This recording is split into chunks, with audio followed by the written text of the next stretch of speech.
Guludu sanibona. Ninjani mina? Niyaphila? Mfowami Mkhonzo okhulumayo. Thank you so much guys for being here. Thank you. Ngizoba mfisha bafethu, ngizoba mfisha. Ake nje nginamukele nonke emini. After i-press briefing ka-Commander uFloyd Shivambu, a member in good standing for now. A member in good standing for now in the MK party. Siyabonga kakhulu nge-press briefing esiyitholile manje mina ku-Commander Floyd Shivambu. I must say ukuthi methulele isigqoko uFloyd. Ngiyasethula isigqoko kuFloyd njengoba ningibona sengisisusile. Angiveli ke ngisethula isigqoko mina kuNombani cha. Ngisethula kubantu abakudeservayo. And one of those is Commander Floyd Nyiko Shivambu. Salute mfowethu. Uyi-commander wena ngempela. And uzolihola lelizwe in the near future. Ngiyanibonga ke bafowethu. Njengoba ngishila ngeke ngibe mfishane. Sora ngeke ngibe mude empeleni, ngizoba mfishane. Kwababheka ivideo yami yayizolo. Kwababheke ivideo yami yayizolo. La bengithi khona predict ukuthi uFloyd uzothini kithi namhlanje. Bashila abantu abakushoyo and all that. Ngase ngithi mina ke ngiphawule entweni ephathelene ne-MK party kuphela ukuthi ingabe uzositshela ukuthi MK party uyayishiya yini noma cha. Uyaresign yini noma cha. I said based on what he said when he joined the MK party, ngeke uFloyd aza resign MK party. That's what I said.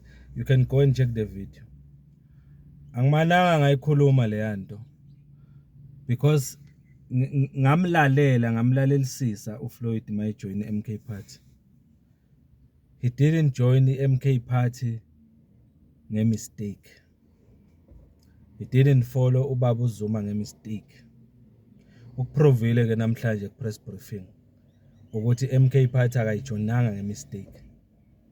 I-MK party futhi akayijoinanga for his own benefit or his own personal gain. Provile today Commander Floyd Shivambu. And ukuprovile again today ukuthi uyabelieve namanje kumsholozi even after all the challenges he's been through since he joined the MK party. Yingakho ngizohlezi ngithi mina ngima noFloyd. Ngiyosho uma ngabe sekunesidingo sokuthi ngihlehle kuye. Okwamanje ngima noFloyd. I stand with Floyd.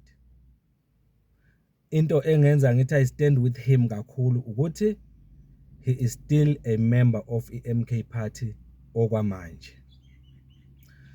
Lapha ku press briefing kunezinto ezimbalwa ayikhulumile. Okunye akushilo uthe uFloyd kunencwadi already esibhaliwe ku MK party. Incwadi yokumxosha, expel. They have written a letter ku MK party to expel him. But uyakumenshina ukuthi le yancwadi yokumexpela noma yokumxosha ku MK party akuse decision kaBaba uZuma, but it's people around uBaba uZuma. Kangangokuba le ncwadi yokumxosha uFloyd sikhuluma nje uthi ikuBaba uZuma angazi noma isephaketheni noma ekuphi.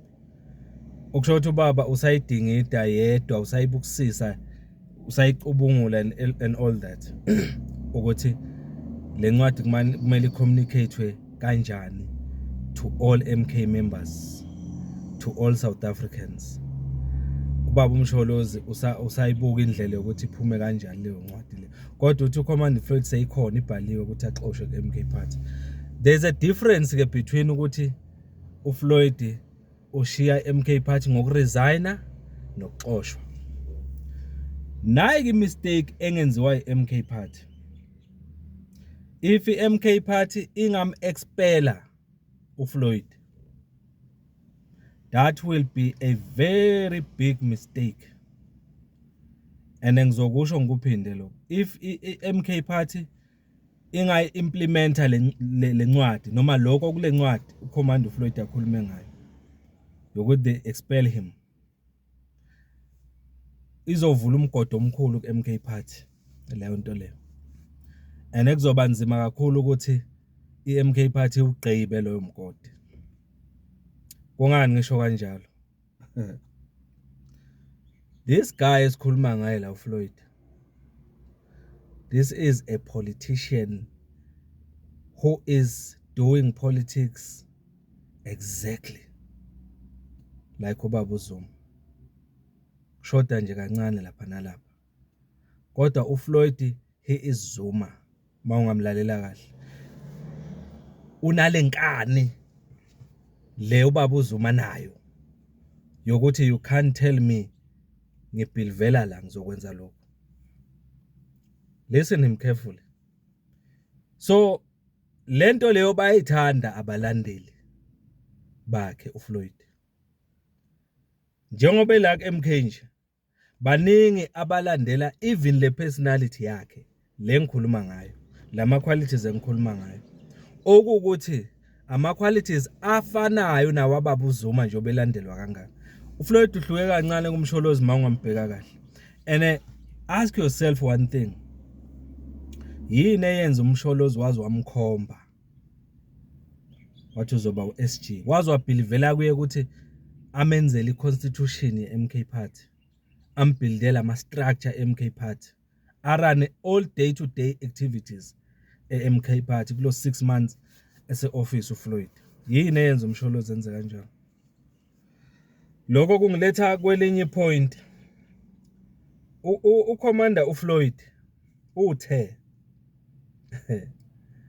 kwelinye point engilinothe phansi la, uthe okay ake ngiveze lokho before ngifike lapho. Yabona uthe maye phendula umbuzo wenye intatheli yokuthi uyaresigna neMK noma cha. Uthe mayethi I will never resign kwiMK. Njoba ngangishile ekuqaleni MK ngengiresign. Ngizwe kuhlengezela inyembezi kimi kodwa ngayibamba. Yazi why bengihlengezela inyembezi? Because kuproveke into ebengivele ngibelievela kuyo ukuthi uFloyd Shivambu is an authentic leader, is a real person. Akusi fake. Uma athi wa join MK Party wazizela akaphushwanga umuntu, edonswa yivision kababa uZuma neMK Party ukuprovile today lo. So I'm very happy mina ngokuthi icareer yakhe namhlanje uFloyd uyisavile kupolitics. Lento bengiyifisa mina. Sekuyodependa kubaba uZuma neMK Party ukuthi yenzani ngale information esinikwe uFloyd today. Mawungambheka kahle usinike i-tip of an iceberg ngezinto ezenzeka ngaphakathi ku-MK Party. Uthe ngeke ngize ngikhulume izinto ezimbi ezenzeka ku-MK Party because MK Party ifana nekhaya kimi. I can't just go out and bad mouth the-MK Party. Even labantu athi basurround uZuma ababize ngama scumbags and all that, akaba mention ngamagama, but they are there. They know themselves. Bayazazi. Okushowa kahle ukuthi this guy is very matured. Very matured. Ugcinele information ngamabomu. Umuntu ongathandi ukukhuluma izinto ezibad ngendawo asuka kuyo. Ukutshela something ngalo muntu ukuthi leyo ndawo beyivaluisha kanjani lapha bekhona. Noma lapha khona njengamanje. Ukutshela ukuthi uyithatha serious uyirespecta kangakanani leyo ndawo. Yabona nje umuntu ohlukana nomuntu abenayo ipartner yakhe relationship ebese kodwa engakhulumi ukuthi yini nani ipartner yakhe yenzile baze bahlukana. It shows ukuthi uyamrespecta lo muntu abenayo relationship. Uyayivaluisha futhi ihistory abenayo naye and all that. Kangangokuba angeke aze akhulume ngamaphutha aloyo muntu. Onke aveza ama details akhe and stuff. uFloyd lokho kwenzile lokho namhlanje uthe MK Party uzokugcina okuthile okwenzeka ngaphakathi ukuthi abanye abakwazi ukubi nokubhedayo okufanele kulungiswe lapha. Even EFF uFloyd azange akhulume ngezinto ezibad ezenzeke ku-EFF. Instead what decided ukuhamba.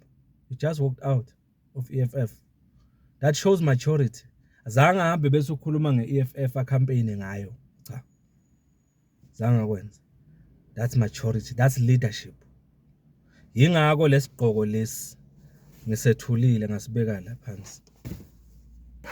Njoba ngenza le video ngirespecta uFloyd. This guy is a leader.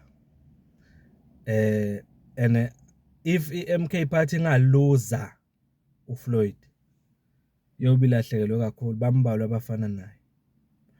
I so wish ukuthi umlayezo onjengalo engikhuluma la ungaze ufike even kumsholozi ukuthi lo mfoka kaShibambu ngiyazi ukuthi Msholozi kune information onayo and all that ekwenza ukuthi uzofike kule decision mhlambe yokuthi ukhulume mhlambe ngalawa ama point wakhuluma ngawo nge-16 June ngoba ngabona ukuthi ileader yethu ikhona into emthukuthelise kakhulu. But bengizothi mina lokuthi uFloyd namhlanje uthe akayishi MK Party, still a member of MK Party, waphinde wathi usahamba uyoconsulta umphakathi wase South Africa ukuthi ayivule yini iparty entsha noma cha. Uyazi mina ukuthi leso statement kafishane ngisithatha ukuthi uthini uFloyd. Ngisithatha ngokuthi uthi uFloyd ma MK members nithini ngiyishiye yini MK Party ngiyovula elinye iqembu. That's what he's saying. In short, even to President Zuma himself, uFloyd is saying Babu Zuma uthini uthi ngihambe ngempela ngiyoqala enye iparty noma kukhona esisengakulungisa kule ngikuyo engibelivela kuyo MK Party eholwa nguwe sezandleni zika Babu Zuma. Injalo nje indlela mina njengomfoka Mkhonza engiyibuka ngayo njengamanje le ndaba. iEFF ke neANC hawo sithi sorry bafowethu ukuvezele uCommander Floyd ukuthi nange mistake soze ayijoin ANC futhi soze abuyele kuEFF. Ashiyanga ngemistake kwiANC akashiyanga futhi ngemistake EFF. In short imoto ahamba ngayo uFloyd ayina reverse. Inamagiya awu forward kuphela. Ngiwa phambili. Yilokho akushilo la. Niyayibona leyo. So lama accusation kamaningi awashilo la uFloyd ahlanganisa ukuthi bathi ku MK Party ufuna ukududula uZuma noma ukumgodloza uZuma bese etshontsha iMK Party iholwe nguye. Uzothi kulesi nqumo besithathwe iHigh Command ukuthi ayiswe eParliament sase siyahoxiswa naso.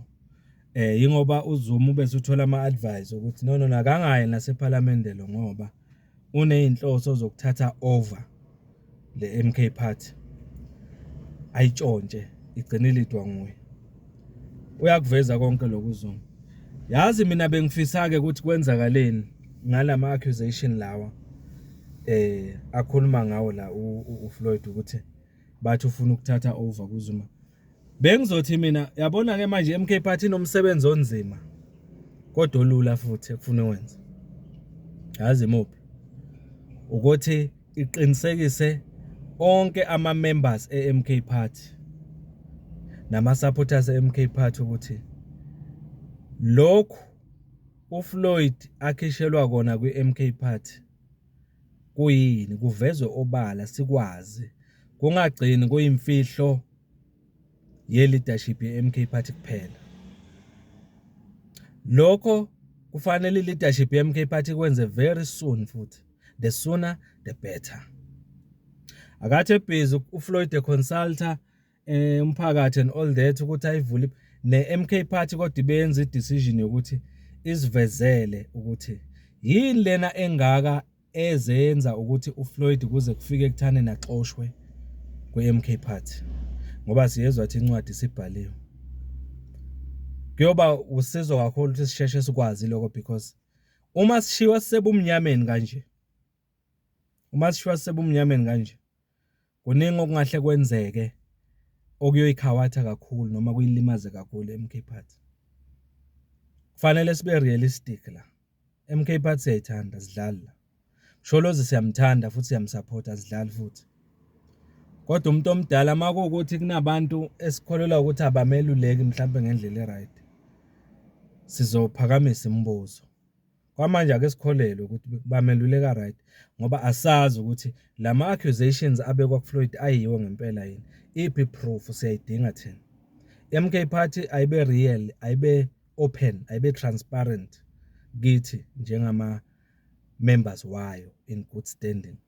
Because sinamakhadi la MK Party. Singama member futhi siyayisebenzela. Each and every day sihlezi sicabanga ukuthi yini esingayenza ukuphusha iMK Party ukuthi ithole 2/3 majority lesiyidingayo. So ngicabanga sinalungelo lokuveza. Even iConstitution iyazinika lelo lungelo ukuthi siveze imbono yethu nenhlonipho kodwa. So yilokho ke engikushoyo la. Kuningi bafethu okushiwo uFloyd la. Mhlawumbe nani nizoyibheka i-video ku social media everywhere la bekhuluma khona nibone izinto ayishilo. Kodwa nje okubaleka kakhulu engikutholile uthi aka resign ku MK Party, useyimember MK Party. Number 2 uthi angeke ANC, angeke IFF nangephutha nanini. Number 3 uthi akayisunguli ipolitical party entsha. Kodwa usayoconsulta noma usayobuza kumphakathi ukuthi sikhona yini isidingo sokuthi ayivule noma kunenye option. Usayoconsulta kumakhosi, usayoconsulta kubafundisi, usayoconsulta kuwonke umuntu. Kuzabona ukuthi uthatha i-decision e-right yini kuya phambili. Uthi akafuna ukuzenzela i-decision evuna yena kuphela kube ngathi into yakhe. That's powerful. So kuningi bafethu kodwa ake ngime khona la okwamanje. Ngicela ngizwile ama-point ami engiwabekile. But elibaleke kunawo wonke kuwo wonke lama-point engiwabekela elithi uFloyd is still a member of MK Party until MK Party decide otherwise. He will never resign. Kunaloko kungaze kube yiyona MK Party emxoshayo. Big question is he going to be expelled by the MK Party? Bengafisa ukuthi le letter legcine ubaba uMsholozi mawukuthi khona ngempela nje uFloyd esho la ukuthi khona. Asosho ukuthi leyo letter beyingaphuma yokumxosha after sesitsheliwe thina kuqala ukuthi uFloyd wenzeni. Because uma izophuma manje singazi kuyoyidamage kakhulu MK Party. Yiloko babowethu uMsholozi sifisa ukuthi ukuzwe ne-leadership yakho. Uma kungaphuma lencwadi yokuexpella uFloyd njobe seshilo jena ka resign. Kodwa nina nikhiphe nithi niyam-expella noma niyamxosha. Singakatshelwa thina ukuthi wenzeni lena emenza deserve uku-expellwa, then kuzoba ne-problem. Because into esatshelwa yona thina iyodwa ukuthi uFloyd waya kuBushiri. Yingakho redeploywe eParliament. Ukuredeploya kwakhe eParliament akusiko ukumxosha lokho. Yingakho sithi akenzanga cala lapho. Yiliphi ke leli alenzile manje icala elizomenza ukuthi a-expellwe. Siyafisa ukuthola lawo ma reasons kuqala before kwenzeke indaba yokuthi axoshwe. Because mayizoxoshwa kuqala bese siyachazelwa kuzoba ne-problem. Yobe sekulate kakhulu Msholozi. Yiloko nje ngifisa ukusho. Umfoka Mkhonza ke lo bafethu kuningi engabe ngiyakusha la kodwa ngenxa yesikhathi ngizoyibamba la. Mhlambe sobuya futhi ngoba lo daba libaleke kakhulu. lu interest kakhulu kubantu ba South Africa even abroad. Mhlambe sobuya nenye video futhi after sesibuka ezinye izinto sidiscuss ukuya phambili. Ngiyanibonga kakhulu ke. If you haven't subscribed, subscribe. If you haven't followed ku TikTok, do so. Ngiyanibonga. Thank you so much.